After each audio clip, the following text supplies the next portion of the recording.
Hey everyone, my name is Farah. Now, have you ever come back from a trip with tons of memories but no idea how to capture them? Well, today I'm going to show you exactly how I create my travel journals my way. Now, everyone has their own style of documenting their travels, and this is mine. I'll take you through my setup, the supplies I use, and how I track my experiences, all while actually using beautiful stationery that I collect. Remember, we're not hoarders here on this channel, we're creating. So grab your favorite drink, get cozy, and if you love all things journaling, washi tape, and stationery, don't forget to hit that subscribe button. So let's dive in. So I have before me two of my Travelers Company notebooks. This is Kyoto edition, and this is the new road trip edition that was released last year, and I guess it's now back in stock on the US side. So this Kyoto edition is actually my first ever travel journal. Before, I would jot down all of my travels onto my general TN, and I'll show you what that looked like. So as you can see, this rock is actually my journal from 2017, and this contained everything, not just my my travels, but also all of my common placing, all of my memory notes, my daily notes, and this had a lot of stuff. This is, I think, my trip to Copenhagen. Yeah, this is when I was in New York, so it's too thick. And also, more importantly, when I want to reference a place I went to or I visited in a particular year, I have to go through a lot of pages to actually find the information that I'm looking for, which is why I decided to have a separate TN specifically for my travel piece. This contains all of my pictures and postcards from my trip to Kyoto and Tokyo. As you can see, it's chock-a-block full of information and lovely little postcards and pictures and the like. So I was so happy with this, and I loved it so much that I'm creating a separate travel journal for 2025. So having successfully filled my travel journal for 2024, I'm going to use the Let's Go on a Road Trip edition for my travel journal for 2025. Now, at the beginning of this year, my husband and I traveled to Kerala, India. It was our first time there, and we absolutely loved it. We were on the road a lot, traveling from one town to the other, so this road trip edition is actually fantastic to document that particular trip. Now, the road trip edition insert is made of craft paper. Now, this is great for stickers and stamping. If you want to know more about this special edition road trip TN, you can refer to this video here, where I talk about this special release, what are the products that are part of this collection, and a lot more. So this insert is plain, which is what I like for all of my travel journals. And in terms of page setup, I like to start with a new page for each day. I add a lot of photographs and I add a lot of text. This is not where I plan my trip. I actually use Notion to plan all of my trips, but my travel memories go here. Now, in terms of supplies, I just use a normal Uniball pen. I use a couple of highlighters. These are called the mild liner, and the reason I like this is because they're actually mild. So they're quite good. I've got a couple of washi tape, so that's good. I also have my sticker book that's got a bunch of like travel stickers on. So I'm going to use all of this to basically decorate. Now, I personally don't do a lot of travel journaling when I'm traveling. I've tried it and it doesn't work for me. it's too stressful. So I journal once the trip is over, but I do carry an empty insert with me. This is a half trip refill, and I do that just maybe in the off chance that I would like to jot something down, or I'm able to collect stamps in case there are any in any of the museums that I visit. Another thing that I use the insert for is to organize all of the tickets, memorabilia that I collect during my trip. I organize them by day. So one page will be equal to one day. So this could be Monday, the next page could be Tuesday, so on and so forth. I don't bother carrying envelopes or folders. The insert is a good enough storage system for me. A big part of why I journal once the trip is over is because I like to go ham when it comes to printing pictures. I use my Selphy Canon for this, and honestly, this has been a game changer for me when it comes to journaling. I like to stuff my journals with photographs, and you don't need a special photo printer for this. If you've got an ordinary printer at home that prints color pictures, that's good enough. Because I don't have one at home, I have a photo Canon printer.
Hey everyone, I think I'm going to stop here for today. The sun's almost down, there's not much light going on, and as you can probably tell, my desk is a mess. but this is how I work best. I just love taking everything out, putting it all in front of me, and picking and choosing what I need in the moment. So I'll continue this tomorrow when there's better light. All right, bye. Hey guys, it's Vera again a couple of days later. So I've not been able to film because of life basically, and the weather has been quite bad of late. So today I just decided to do a setup in a different part of my home, and we're just gonna get right into it. So I've already decorated the piece. I've put a picture of my favorite piece on, and I've put in my stickers, and this is a picture of my husband and I. This is a calendar of the dates that we were in Kerala in India, and just a couple of posters there. And on the next page, I just posted the little insert that comes with the notebook, and this is the date.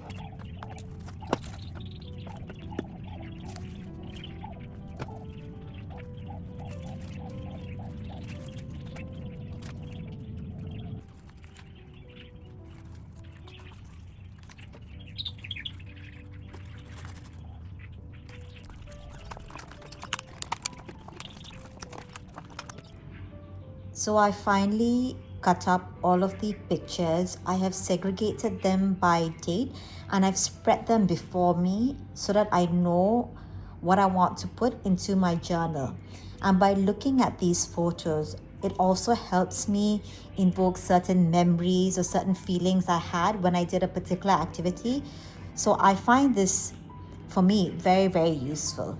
This might be a bit of an overkill for a lot of people, but as I said at the beginning of this video, this is what works for me, and it just makes the whole process of jotting down my memories here a lot more enjoyable.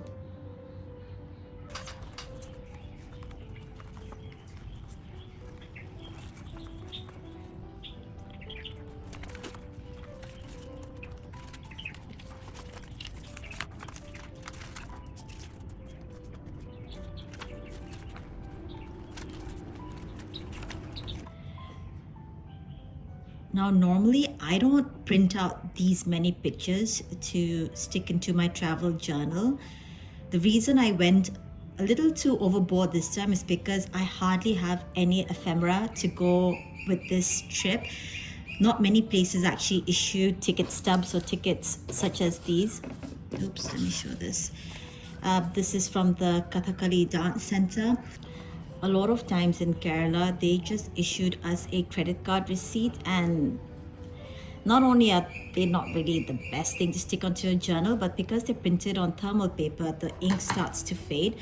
So that's why I went a bit overboard with my printing.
So this is a flip through of my day one. I have highlighted places of interest, including restaurants I've gone to, uh, listed a couple of notes about where I'd been, how I felt. And I know this seems like a lot for day one, but we did do a lot for day one. This is not usually how we start our vacation. We usually ease into it, but this was an exception. So yeah, so I've stuck all of the ephemera that I collected. And yeah, so I'm going to start day two here. Now, I'm not going to take you through all the pages of my journal because otherwise then we'll be here forever. So I'm just going to now jump to the last page of my travel journal. One thing I always do in my travel journal is that I always leave a couple of pages at the end for reflection, a space to summarize the lessons that I've learned from the trip. Or it doesn't even have to be that deep. It could literally just be, the best food I had on the trip, the most memorable experience I had, or anything that truly stayed with me. Because at the end of the day, travel isn't just about the places that we visit, it's about what we take away from them. It's about stepping out of your comfort zone, seeing the world from a new perspective, and hopefully becoming a better person because of it. And that's how I create my travel journal. For me, journaling isn't just about documenting where I've been, it's about taking the time to relive those moments, recall the little details, and distill an entire trip into a notebook that I'll have for life. So if you're working on your own travel journal, do not rush the process. Let your memories settle, gather all the little keepsakes, and enjoy putting it all together. I'd love to hear how you journal your travels, so leave a comment below and let's chat. Thanks for watching, and I'll see you in the next one.